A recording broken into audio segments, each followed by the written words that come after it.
نحمده ونصلي على رسول الكريم أما بعد فأعوذ بالله من الشيطان الرجيم بسم الله الرحمن الرحيم يا أيها الذين آمنوا توبوا إلى الله توبة نصوحا صدق الله العظيم. سب سے پہلے ہم آپ آقا جناب محمد رسول اللہ صلی اللہ علیہ وسلم میں درود شریف کا نذرانہ پیش کریں، پڑھیں جھوم کے اللہم صلی علی سیدنا مولانا محمد وعلی آلہ سیدنا محمد. اور جہاں پر بھی چاہے وہ تنہا آدمی ہو چاہے جماعت کے ساتھ ہو، جہاں اللہ کا ذکر اللہ کا بیان ہوتا ہے، اللہ کے رسول کا بیان ہوتا ہے، فوراً وہ فرشتے آ کے اس محفل کو اپنے نورانی پروں سے چھپا لیتے ہیں، اور جب تک ان کے اوپر رحمت کی بارش ہوتی رہتی ہے، اور جب وہ محفل ختم ہوتی ہے تب وہ فرشتے اللہ کے پاس جاتے ہیں اور کہتے ہیں کہ یا رب العالمین فلاں بستی میں فلاں گاؤں میں فلاں بن فلاں آپ کے محبوب کے ذکر میں لگا ہوا تھا. تو اللہ پوچھتے ہیں کہ وہ کیا چاہ رہے تھے، تو فرشتے کہتے ہیں، سب اپنی اپنی بات بتاتے ہیں کہ کوئی بیمار تھا تو اس سے شفا مانگ رہا تھا، کوئی دکھی تھا تو دکھ کو دور کرنے کی دعا مانگ رہا تھا،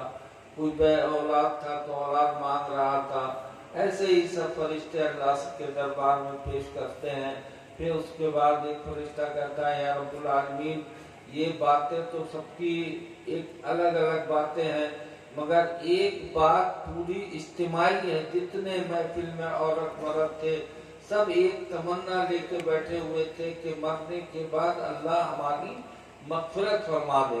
تو یہ سننے کے بعد اللہ کہتے ہیں ٹھیک ہے تم لوگ گواہ رہنا،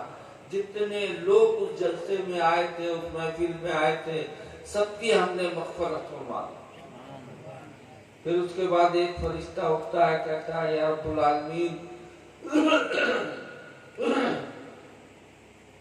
ایک آدمی اس جلسے کے راستے سے گزر رہا تھا، نہ اس کو جلسہ سننا تھا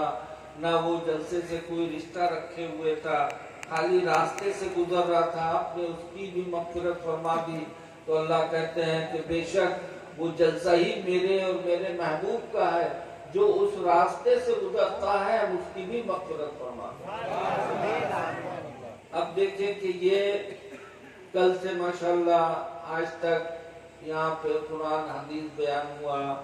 اچھے اچھے علماء کرام شاعر کو آپ نے بلایا، سنا. اب یہاں سے سننے کے بعد ہماری زندگی میں ایک تبدیلی آنی چاہیے. آپ جانتے ہیں نا، جیسے مثال کے طور پہ ایک دلہن ہوتی ہے، دلہن بھلے ہی ایسے شادی چلے، مگر جس دن شادی ہوتی ہے اس دن دلہن کو سجایا جاتا ہے. سب لوگ اس کے دوست یار مل کے لڑکیاں مل کے اس کو سجاتے ہیں کہ آج کے دن یہ سب سے اچھی لگے. ایسے ہی دولہا کو بھی ہے، جس دن شادی ہوتی ہے اس دن اس کو سجایا جاتا ہے کہ یہ آج اچھا لگے، سب سے الگ ہٹے. ایسے ہی ہمیں آپ کو سوچنا چاہیے کہ جب ہم نے کلمہ لا الہ الا اللہ محمد رسول اللہ پڑھا ہے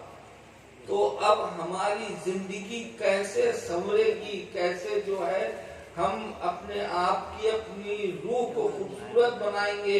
کہ جہاں بھی جائے، دنیا میں رہے چاہے آخرت میں جائے، قبر میں جب سوال جواب ہو تو ہماری روح اتنی سجی ہوئی ہو کہ فرشتے اس کو دیکھ کے اپنے سوال جواب کو آسان کر دے کہ یہ ایک اللہ کا حقیر بندہ آیا ہے، ایک اللہ کا چہیتا بندہ میرے پاس آیا ہے جس نے کلمہ لا الہ الا اللہ محمد رسول اللہ پڑھا. اس کے بعد اس نے نماز کی پابندی کی، اس نے روزے کی پابندی کی، اس نے حج کی پابندی کی، اس نے زکوٰۃ کی پابندی کی، اس نے جو ہے ماں باپ کے ساتھ اچھا سلوک، اچھا حسن اخلاق پیدا کیا، یہ سب چیزیں جب لے کے ہم قبر میں جائیں گے تو ہمارے لیے آسانی ہوگی۔ اس لیے اگر ہم نے یہ جلسے کو، اتنے بڑے جلسے کو ہم نے سجایا ہے، تو اس کے بدلے میں ہماری آپ کی جو ہے وہ زندگی بھی بدلنی چاہیے۔ خالی سنا اور سننے کے بعد ہم گھر چلے گئے اور 2 دن یہاں پہ مہاجن ٹولی میں کیا ہوا سب بھول گئے، ایسا نہیں ہونا چاہیے، ایسا نہیں ہونا چاہیے۔ اگر اتنے لوگ میں کل سے آج تک میں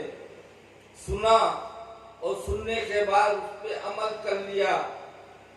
تو کم سے کم اگر ہم نے سچے دل سے اس جلسے میں آ کے بیٹھے ہیں اور قرآن حدیث کو سنا ہے، تو ہماری زندگی میں تبدیلی آنا چاہیے۔ کمیٹی والے جتنے ہیں یا ایسے جو اس گاؤں کے نوجوان ہیں یا جو باہر کے ہیں، اس کے اندر اتنی تبدیلی تو کم سے کم آنا چاہیے کہ 5 وقت کے نمازی بن جائے، 5 وقت کے نمازی بن جائے، خود تو خود بنے، اپنے ساتھی کو بھی نمازی بنے۔ جتنی عورتیں یہاں پہ آئی ہیں، پردہ عورت کے اوپر فرض ہے، اتنی عورتیں یہاں پہ ہیں، اس میں سے کم ان کے دل میں اتنا اثر ہونا چاہیے کہ 10 20 100 50 عورتیں جو ہے وہ کل سے سر ڈھانک کے چلنے لگے، عورتیں سر کہ ان کی بھی پکڑ ہوگی اور وہ ایک کی وجہ سے 4 آدمی جہنم میں جائیں گے۔ حضور کی حدیث ہے، بے پردہ عورت جب مرے گی، اللہ کی نافرمان، نہ نماز پڑھا نہ روزہ رکھا، بے پردگی سے گھومی، اس سے کوئی چیز سے کوئی مطلب نہیں تھا، جب مرے گی اللہ کا حکم ہوگا کہ اس عورت کو جہنم میں لے کے جاؤ۔ وہ عورت کہے گی یا رب العالمین، اگر آج ہم جہنم میں جا رہے ہیں تو اس کے پیچھے ایک آدمی کا ہاتھ ہے، اس کو بھی بلایا جائے۔ اللہ پوچھے گا وہ کون ہے؟ وہ عورت کہے گی میرے باپ کو بلایا جائے، اس کا باپ آئے گا۔ وہ عورت بولے گی یا رب العالمین، آج جو ہم جہنم میں جا رہے ہیں اس کے پیچھے میرے باپ کا ہاتھ ہے، اگر میرا باپ تبلیغ کرتا، کہتا کہ بیٹا نماز کا ٹائم ہو گیا تم نماز پڑھو، رمضان المبارک کا مہینہ آتا کہتا کہ بیٹا تم جو ہے تو روزہ رکھو، پردہ کی جو ہے ہم کو تاکید کرتا کہ پردے میں رہو، تو ہو سکتا ہے کہ باپ کی بات مان کے میں شریعت پہ چلتی اور آج جہنم میں نہیں جاتی، جنت میں جاتی۔ اللہ کہے گا ٹھیک ہے، اس کے باپ کو پکڑو، اس کو پکڑو، جہنم میں ڈالو۔ پھر وہ عورت رکے گی یا رب العالمین ابھی ایک آدمی اور بچا ہے۔ اللہ پوچھے گا، اللہ کو سب معلوم ہے، یہ ہم کو سبق دینے کے لیے یہ حدیث ہے کہ ہم سدھر جائیں، اللہ سے ڈرنا سیکھ جائیں، اللہ کے عذاب سے ڈرنا سیکھ جائیں، جہنم کے عذاب سے ڈرنا سیکھ جائیں۔ وہ عورت بولے گی میرے بیٹے میرے بھائی کو بلایا جائے، اس کا بھائی آئے گا۔ پھر وہ عورت وہی بات دہرائے گی کہ یہ میرا بھائی تھا، بہت پیار کرتی تھی میں اس سے، یہ بھی مجھ سے بہت پیار کرتا تھا۔ اگر بھائی اپنی محبت کا واسطہ دے کے ہم کو شریعت کی بات سمجھاتا تو ہو سکتا ہے کہ بھائی کی محبت میں نماز بھی پڑھتی، روزہ بھی رکھتی، پردے میں بھی رہتی، شریعت پہ چلتی، تو آج جو میں جہنم میں جا رہی ہوں جہنم میں نہ جاتی، میں جنت میں جاتی۔ اللہ کہیں گے ٹھیک ہے، اس کے باپ کو پکڑو، اس کے بھائی کو پکڑو، دونوں کو جہنم میں ڈالو۔ پھر وہ عورت کہے گی یا رب العالمین ابھی ایک آدمی اور بچا ہے۔ اللہ پوچھے گا وہ کون؟ پھر وہ عورت کہے گی یا رب العالمین میرے شوہر کو بلایا جائے، اس لیے کہ جب تک میری شادی نہیں ہوئی تھی میرا مالک میرا باپ اور میرا بھائی تھا، اور جب شادی ہو گئی ہم نکاح میں چلے گئے، اس وقت سے میرا مالک میرا شوہر ہو گیا۔ شوہر بھی اگر ہم کو تنبیہ کرتا کہ تم پردے میں رہو، روزہ رکھو، نماز کرو، شریعت پہ چلو، اللہ سے ڈرتے ہوئے زندگی گزارو،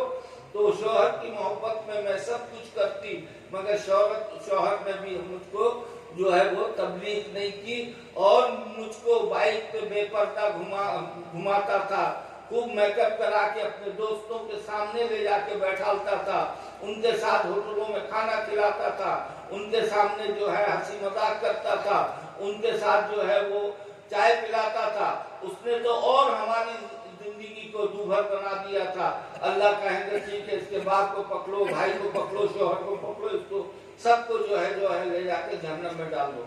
پھر وہ عورت رکے گی، کہے گی یا رب العالمین ابھی ایک آدمی اور بچا ہے۔ اللہ پوچھے گا وہ کون؟ عورت کہے گی میرے بیٹے کو بلایا جائے۔ سنو نوجوانوں، یہ دنیا چند روز کی ہے، 60 70 80 سال کی زندگی ہے۔ عورتیں بھی جو ہے وہ 60 70 80 سال کی زندگی ہے۔ اس کے بعد قبر کے اندر جانا ہے جہاں کوئی ساتھ نہیں دے گا، اگر دے گا تو اللہ کی شریعت ساتھ دے گی۔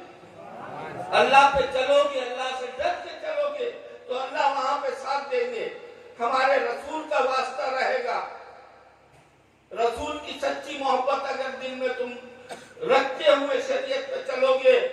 غیب سے ہماری مدد اللہ فرمائیں گے، ہمارا سوال جواب سب آسان کر دیں گے، کوئی مشکل نہیں ہوگی۔ اور اگر من چاہی زندگی گزاری تم نے تو وہاں قبر کو ایسا حکم ہوگا سوال جواب کے بعد، جو نیک بندے ہیں ان کے لیے بھی اللہ کا حکم ہوگا کہ ایک قبر، اس قبر کو اتنا کشادہ کر دو تحت نظر، جہاں تک نظر پہنچتی ہے کہ ہمارا بندہ آیا اس کو آرام سے سونے دو۔ اور اگر گناہگار بندہ ہوگا تو اللہ کا حکم ہوگا سوال جواب کے بعد، اے قبر اس مردے کو ایسا پیس دے جیسے چکی میں آٹا پیسا جاتا، جیسا چکی میں آٹا پیسا جاتا ہو۔ اب ہم بھی الگ نہیں ہیں، ہم بھی ایک انسان ہیں۔ اچھے سے اچھا پہنو اور ایک دن مر جاؤ قبر میں چلے جاؤ، نہ، یہ زندگی نہیں ہے۔ ہم نے کلمہ پڑھا ہے لا الہ الا اللہ محمد رسول اللہ، اپنے اس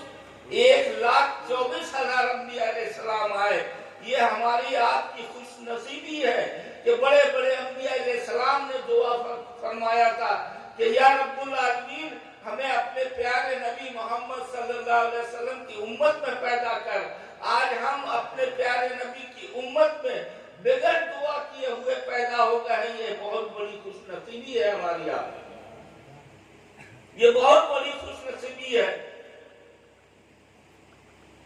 تو بیٹے کو بلایا جائے گا، بیٹے سے بھی وہی سوال جواب عورت کہے گی کہ یا رب العالمین یہ میرا بیٹا تھا۔ بیٹا، ماں اس کے لیے کیا کچھ نہیں کرتی ہے، اس کو پالنے کے لیے اپنے جو ہے سب کچھ نچھاور کر دیتی ہے، گیلے میں سوتی ہے، اسے سوکھے میں سلاتی ہے، خود فاقہ کرتی ہے مگر اپنے بیٹے کو کھلاتی ہے۔ اس محبت کا اگر واسطہ میرے بیٹے نے دیا ہوتا تو آج میں ہو سکتا ہے کہ اس کی محبت میں پردہ بھی کرتی، نماز بھی پڑھتی، روزہ بھی رکھتی، شریعت پہ چلتی، قرآن بھی پڑھتی،